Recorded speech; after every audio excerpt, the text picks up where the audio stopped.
I'm back. It's the Bo Show. Haven't done a post on the Bo Show in a while, but I am excited about this post. The Super Bowl yesterday between the Niners and the Chiefs. Comment in the section below. How did you guys feel about the Super Bowl yesterday?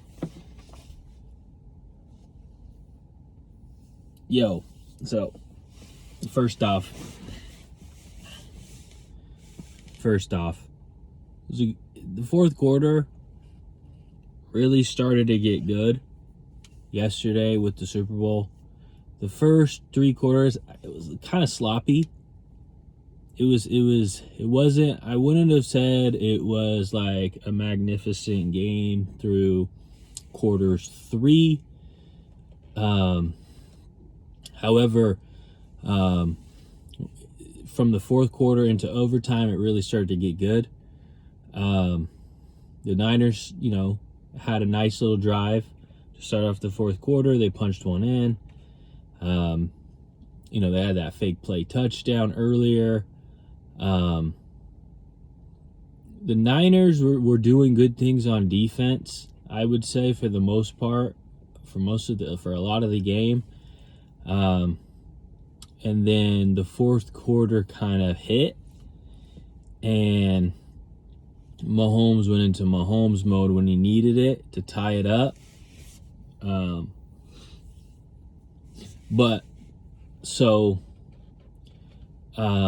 McCaffrey played very well overall. I think he ended up with, $160, something like that. McCaffrey played well. McCaffrey did his thing.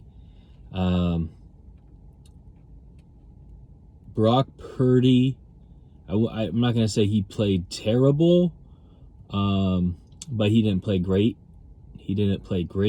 But credit the Chiefs. Credit the Chiefs defense. The Chiefs defense was pretty stellar too. It was a defensive game for most of the way, and then it opened up. It opened up late. So here's that final drive. When San Francisco, in overtime, San Francisco got the ball first, and there was a missed opportunity. They flashed it on the screen. On the third down in overtime, 3rd and 4, 3rd and 5, I believe. Purdy goes flat to corner read, to the right side of the field. I think the Chiefs, I'm going to give Purdy some credit here. I think that the Chiefs maybe jailbroke the rush, because I don't think he had much time. I'm going to give him the benefit of the doubt on that. But they flashed it up top. Ayuk was wide open. Ayuk had the game won in overtime. And Ayuk, had a fabulous season for San Francisco. I think he was second team All-Pro, something like that. But he broke his defender off. They had him for the score. He was wide open. So I don't have the game film on me per se, but I did see where Purdy went with his read. He went the opposite side of the field. He went corner to flat, and then he had a rush in his face, which forced him to throw it quick, and they didn't get it done. On the second down, prior to that, McCaffrey had just hit something big on first down, and they were looking good. I think it was like 2nd and 3, and then then he hit a wall They went back to him on second down. Then he hit a wall on second down. I think he may have lost a yard, put him in 3rd and 4, a critical 3rd and 4. Obvious, passing situation. You got to put it in the air at this point. And we missed Brandon on the backside post. He ripped his defender. He broke his defender off. He had him open. But he didn't go with he went pre-snap. He decided to go the right side of the field, and then he got pressure. So missed opportunity. Mahomes missed an opportunity too at the end of a regulation. He had Rashee Rice for the go-ahead win, as well. Mahomes missed Rashee Rice. They were chatting about it on the sideline. So it happens. Brock Purdy is a stud. Brock Purdy deserves to get paid. Let's see what he does next year. They were talking, man, they were talking about how they mentioned this yesterday. So he's still in his rookie contract. So he's still going to have to play for little money next year, which is going to be interesting for San Francisco because now they can build around him for one more year. So San Francisco should be good again next year. San Francisco should be good again next year, and then, Purdy's going to have the reins again. He's going to have the reins again. So, a shout out to Brock Purdy. Brock Purdy did his thing. Brock Purdy deserves a lot of credit for San Francisco's success. Brock Purdy is a very good NFL quarterback, and he got the Niners to the Super Bowl, and darn it, they should have won. They could have very well won yesterday. But it just goes to show Mahomes' greatness. Patrick Mahomes, first of all, down by 3, 1:40 left, 2 timeouts, drives down the field, puts it in overtime. Okay? Just like it's supposed to happen. Like in the Super Bowl, the whole world's watching, and he just ice water in his veins. Oh yeah, let's knock this one out. Okay, let's take care of this. Okay, that was Superman hero number 1.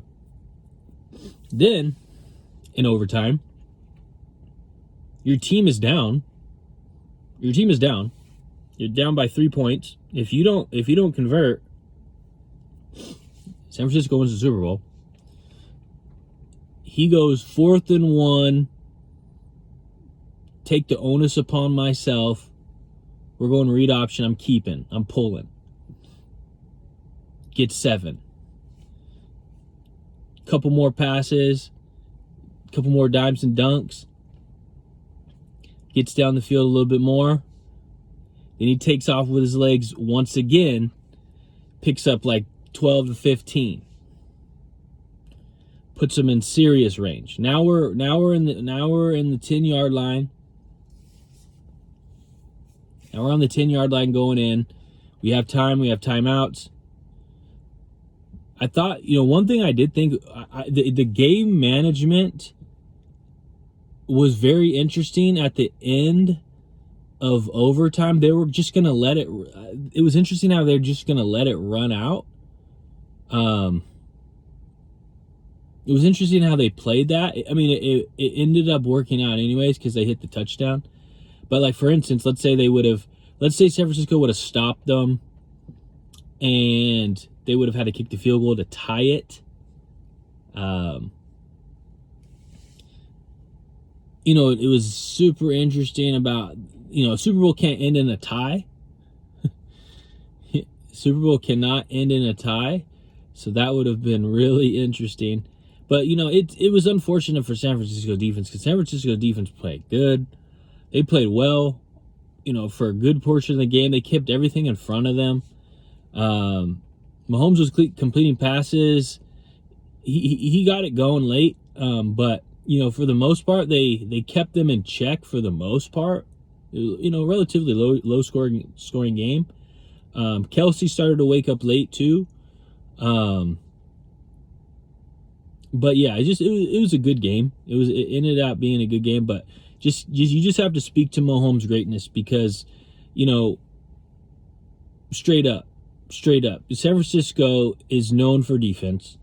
That's the cornerstone of their franchise. They have a lot of talent on defense. They always have. And this year's no exception. They had him in 4th and 1 to end the game. He pulls it, converts. They were down 3 at the end of the regulation. He drives 75 yards, ties it up. Then, within striking distance, he pulls it again, goes 15 yards with his legs, gets them in range to take a shot at the end zone, and bam, old reliable Mecole Hardman. They hit him with something. They hit him with a whip route. They hit him with a whip route to the corner, expose the outside backer. You get speed on a linebacker. It was a gimme. It's hard to really be upset at anybody for this game because both teams played great. I mean, both teams played their hearts out. Both teams gave valiant efforts. Both teams should be proud of themselves. Both quarterbacks, both defenses. Receivers made plays. Running backs ran hard. It was a great Super Bowl.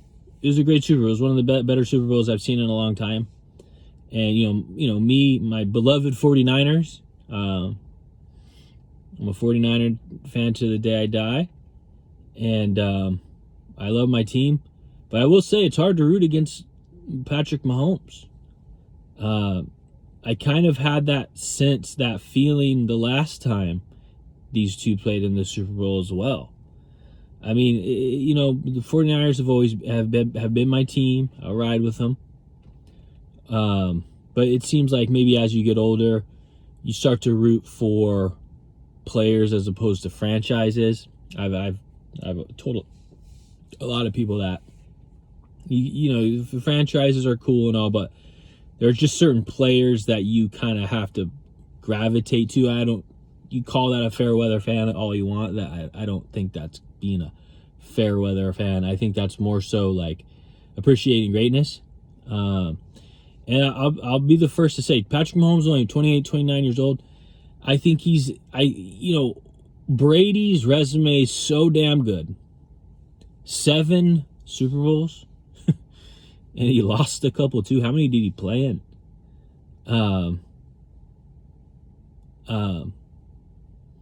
Brady's resume is so damn good, and he played for so damn long that you're gonna have a lot of people gonna come out and say, "Hey, wait a minute.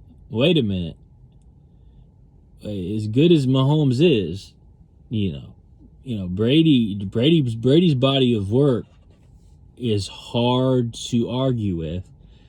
So that's an interesting debate. The Mahomes-Brady GOAT talk. Montana had that crown for many years. Brady kind of got it in the last, maybe 4, 5, 6 years. And then, but shortly thereafter, this kid Mahomes he's sick. You just don't see that in sports often. I compared it to a Michael Jordan-like moment where the guy comes out instantly. He's going to be great. He is great. He flashes great. He's brilliant. He's unblemished. And he just keeps on producing. I mean, I'm seeing Michael Jordan-like characteristics with Patrick Mahomes. Does Mahomes have 6, 7, 8, 10 more years left in him, time will tell. But damn, at 28, he's been in 4 or 5 Super Bowls. Damn.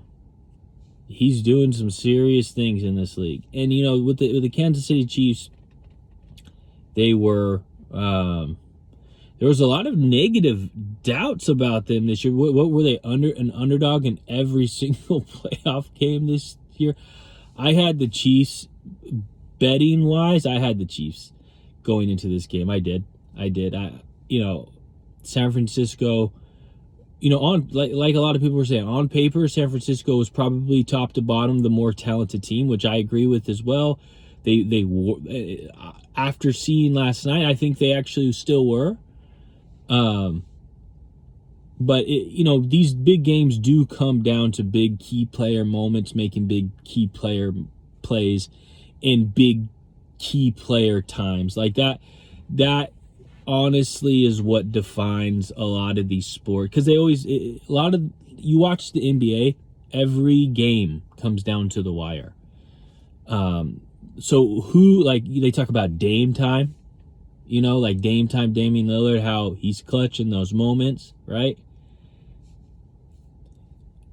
At that level, like, you have to live for that moment.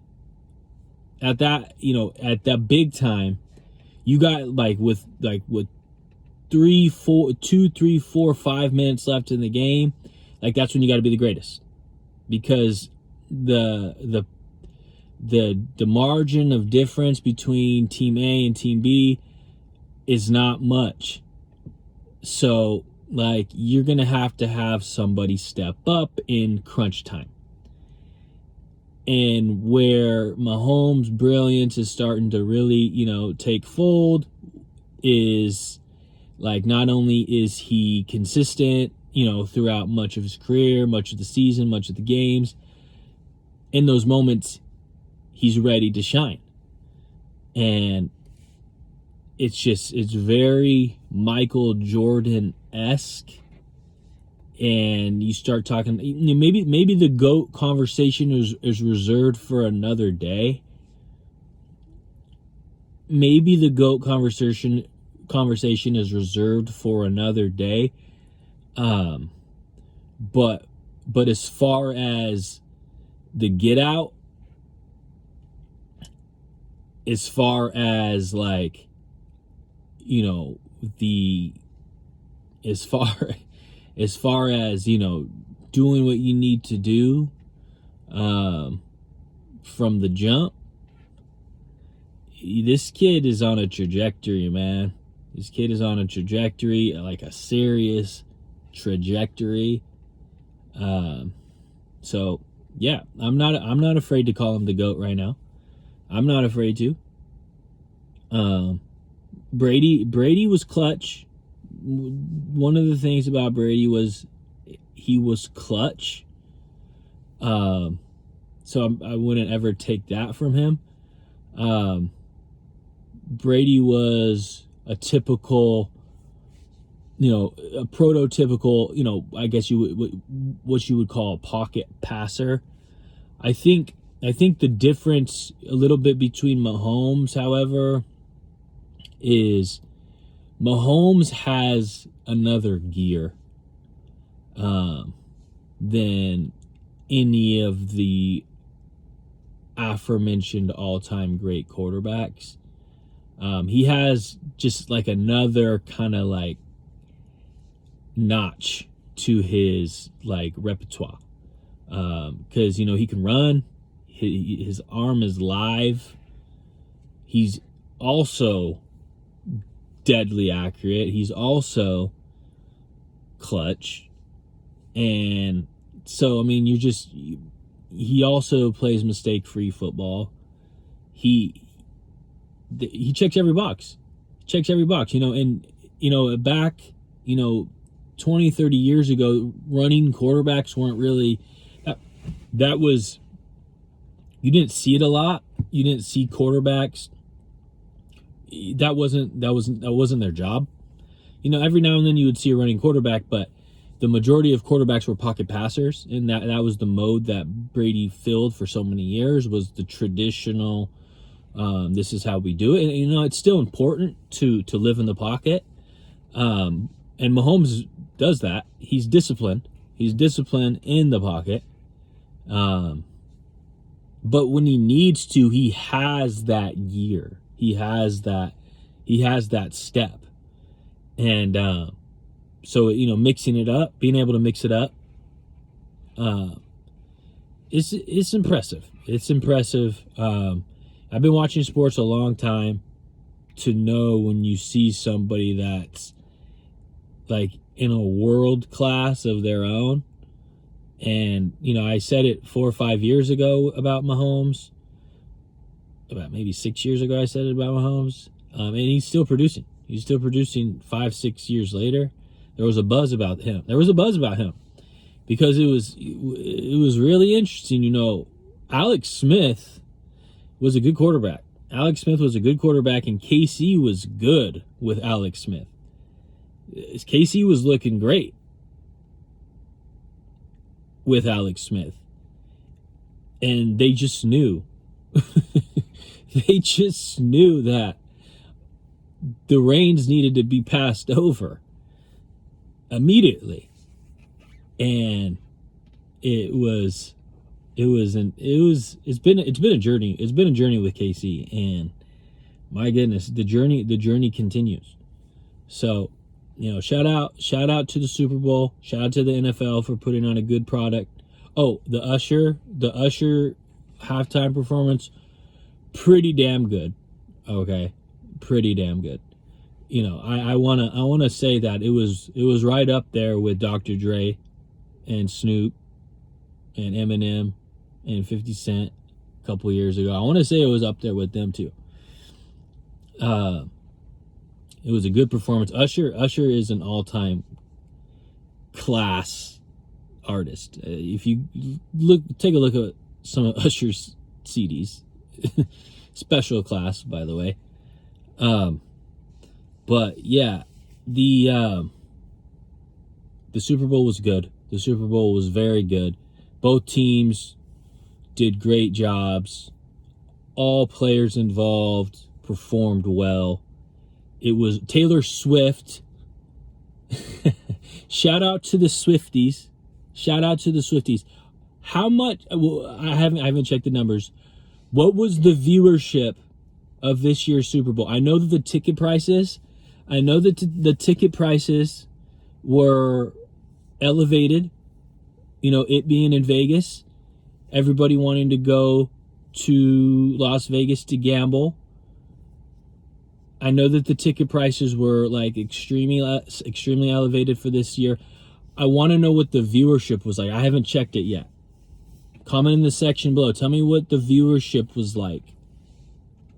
Nonetheless, Taylor Swift, the whole drama with Taylor Swift, Travis Kelce, I know my daughter's like all into that. This was the first Super Bowl she watched because she is such a Swiftie.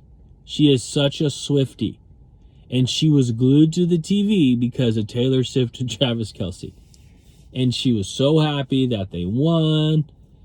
And so, but I know Taylor Swift has a major draw. So I wonder how that affected the viewership of this game. But great Super Bowl. Now we're off to the Combine. Let's go.